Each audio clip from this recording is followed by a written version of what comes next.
Well, it's great to see everybody again. You guys are going to have to forgive me. I don't remember all the names. I've had a lot of names thrown at me over the past few months. Over time, I'll get everybody. But thankful to be here and ready to take any questions when you guys are ready. What you've been able to, sorry, Ahmad Hicks, Fox 9. Ahmad. From what you've been able to see for as long as you've been here, what do you think needs to happen from now until the start of the season to build this defense to be a top 10 defense under your leadership? Well, I think what's happening now is really the start to that. We're really trying to lay the groundwork, build the foundation, really across the team, not necessarily just defensively. Every year is new, so we're really laying groundwork with terminology and basic information.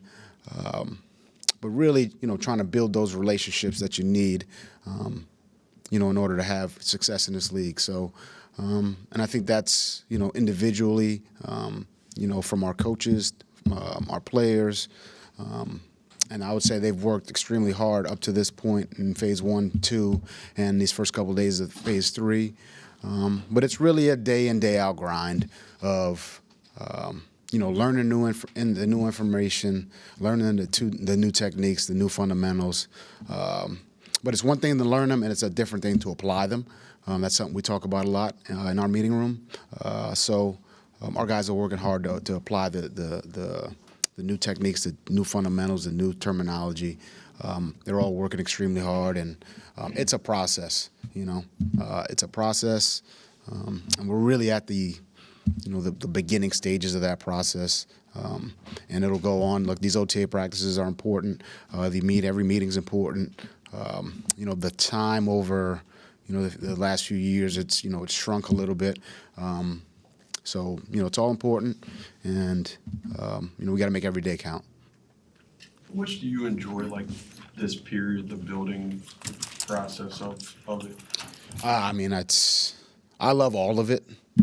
I can't say that there's a part of coaching in the National Football League that I don't enjoy. But yeah, this process, this is a part of that. You say development. I think immediately to rookies, and how they come into this league, onto this team or any team. There's a slew of rookies across the league, who they got a long way to go. They got a lot of catching up to do. It's not here; it's across the league. Whether it's new environment, new coaches, they've been in in some instances a locker room that they're very comfortable in. Now they're in a totally different locker room. They don't know what 494 is or 35W, which is East. You know what I mean? So they're trying to get acclimated and figure things out. And there's a lot of development there, and they can develop quickly because they don't know as much. But yeah, all of this is exciting for me. Getting to know the guys, spending time with them, finding out the things that they do well, what buttons to push, what buttons not to push. That's all part of it. And we're in the beginning phases. We just got done with phase 1, which was 2 weeks. Phase 2 was 3 weeks.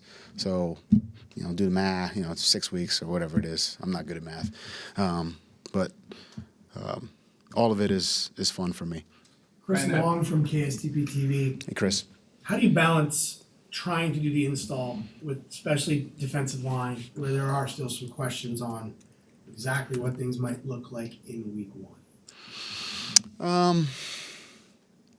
I think you coach every player on a specific technique and fundamental, based on what we're putting in that day. Look, every team's going to look different, from now until, the start of the season. We're at 90 now. Every team's going to look different. That's an unfortunate part of this business. But we teach every guy the same. Again, I've told our guys this: I don't care where they came from or by what means they got to this team. First round, trade, free agent, undrafted. You come here, you put in the work, you find a way to learn and even more than that, apply what you've learned and contribute, and you'll have an opportunity. And that's across the board. I mean, that's not specific to defense. I mean, that's what KO's saying, and in our team meetings. That's what Matt Daniels is saying in the special teams meeting. So, we coach them all the same. And we try to get them the information they need to go out there and have some success. Brian, Caleb Evans was talking a couple weeks ago how he's working on changing his tackling technique a little bit to address the concussions that he had. Just curious, in your experience as a coach, like what are the coaching points there in terms of what he or anybody should work on if that's their goal to minimize the head contact, and what you've thought of him just as a player from what you've seen so far? Yeah, really the guy you should be talking to about that is Mike Saravo. He's our designated, tackling enthusiast. Let's call him that. But yeah, safety is obviously the number one, point that we make with our players. Keeping your head out of the tackle. There was, when I grew up, it was get your head across. Which, if you just look at the mechanics of getting your head across, there's instances where you need to do it.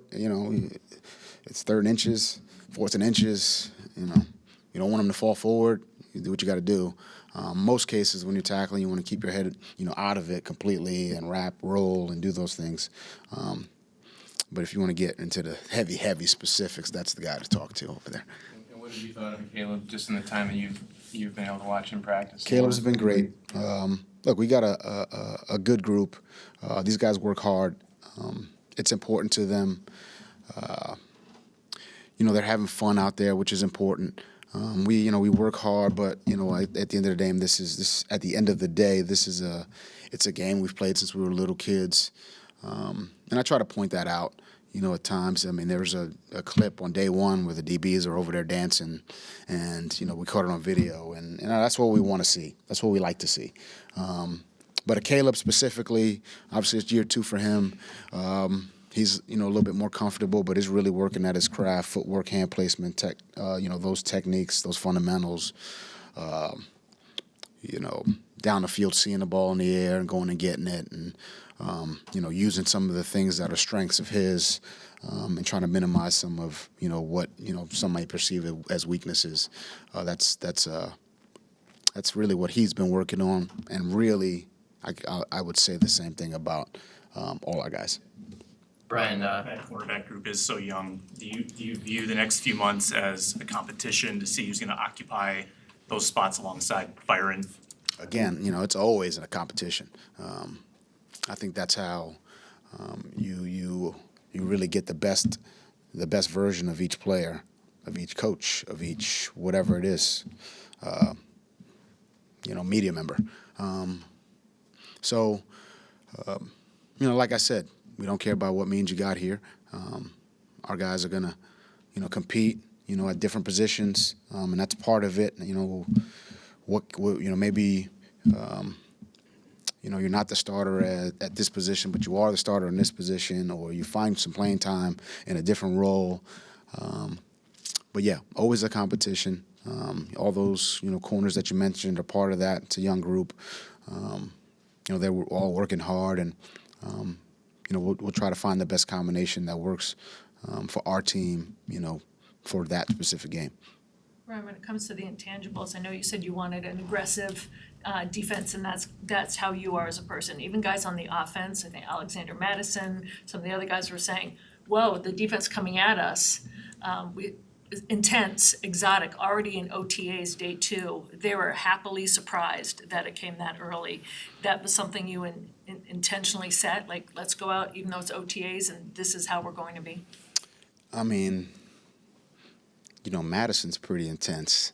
He's coming at us pretty good too, which is, I look, it's competitive, and like I said, we've tried to install, we're installing an aggressive, style of defense, but I think identity is a big part of it as well, and building an identity is a big part of playing defense in this league, and it's early, but that's part of it too.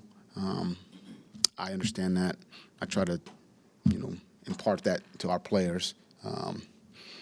And that happens over time. And every time we step on the practice field, what is our identity? What are people going to say about us? Not that we're worried about that, but, what do we want it to look like? And that's a lot of the conversation that's had in our meeting room, and we'll continue to have it and, try to continue to work to, put that product on the field that we've talked about making it look like. Does that identity come from you saying this is how we're gonna play, or does that identity come from you figuring out these guys, how they work, and how that forms an identity? I think it's certainly not just me. We got a great staff. I would say in these few months that I've been here, spending time with Saravo, spending time with Durante, spending time with Rumpf, Smitty. I mean, it's these guys. These guys are very good coaches. They've got acumen. It's been collaborative in a lot of ways, and I think they understand, my nature as far as wanting to be aggressive but not reckless. And so, again, not necessarily me, but yes, to answer your question, I think we're all trying to find out what guys do best and put them in positions to do what they do well. It's hard to do that in this setting because so much of the game is physical. So you're kind of forecasting based on what you've seen. And yeah, that's part of it too. We have to forecast based on or the history. But there's some new guys who we haven't seen, and they need to get a fair shake as well. So, a lot of the final decisions of what we're going to be are going to be made down the road. But right now, it's just basic information, basic install, terminology, getting to know each other, fundamentals, techniques, and just trying to string good days together. We're going to Last couple for Coach. We're going to hear from Matt Daniels and Keenan McCardell, who took part in the accelerator program here. So Yeah. what do you think of the league's efforts that they're now taking part in? I think it's great. I think, I walked over there the other day and, saw a few guys, obviously that I've known, for a number of years, and, great exposure for them, great opportunity for them to spend time together, to meet new people, to, I always say exposure leads to expansion. I think that's a real and true statement. And I think once guys are exposed to that to certain people, to certain situations, they grow. So I'm all for it, and I was happy to go over there and spend a little bit of time with a couple of guys over there. I wasn't able to make it, but I went to say hello to a few guys. But yeah, I think it's great. Coach, versatility emerged as like a theme with the draft picks on the defensive side of the ball. You talked about kind of the rookie transitions. How do you try to tap into keep that versatility high as guys are learning so much? Yeah, I think that's, as a staff, we talk about that, at length. Trying to put them in the best positions to, gain some confidence, and tying that in with wanting them to have some position versatility. I think they all understand that, if you're going to play one spot, you better be damn good at it, and that's really across the league.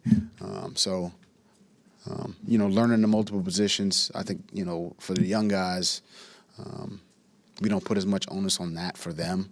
Hey, let's learn this one thing. Let's get good at this. Let's get comfortable. Let's get confident. In this one spot. A couple guys, really out of necessity, we've had to try to train in multiple spots, but for the most part, we try to keep them in one spot and let them grow there, and hopefully continue to go on this trajectory, and because you can cloud their minds pretty quickly. And it's not just a young player; it's really anybody. You give me that information, and I'd be swimming too. So, we understand that. No problem. What have you seen from Lewis Cine just on that front, and as a guy who's come off, obviously, that recent injury? Yeah, I mean, physically he looks he looks good, and he's learning, and he was here all the entire off season, and he's been working and working and working and working, we're excited to just continue to work and grow and learn, and he's done a good job, and again, we're still very early in the process we're really early in the installs too, so there's a lot to learn, but a lot of opportunity for him to grow as well. He's done a nice job. All right, we'll have Coach Rob will come up. I just want to introduce a good friend, Mike Saravo. I won't tell you his nickname. You guys can ask him about it later. He's How much of a relationship did you have with him? So I've known Swerve. So when I was a freshman at Boston College, I think he had just graduated and was a GA, just taking the job as a GA. I think he was there 1 year, and then he left for greener pastures. And we've always kind of been connected. It's funny, we never worked really together, but I always had a great respect for him. When we were he was in the hunt for the position. I mean, the amount of calls I got, on his behalf were it was a lot of people called on his behalf and vouched for him. I'll let you know who they are. But it was a lot. It was a lot. But it was a lot of stuff I already knew. So we were excited to get him. When I talked about the staff and the collaborative effort that it's been, and I'm big on guys being creative and thinking outside of the box, and he's at the top of the line as far as that's concerned, and somebody already I've begun to lean on in a lot of instances. So I'm excited to have him on staff. He's probably shocked that I'm saying such nice things about him now. So you guys got it.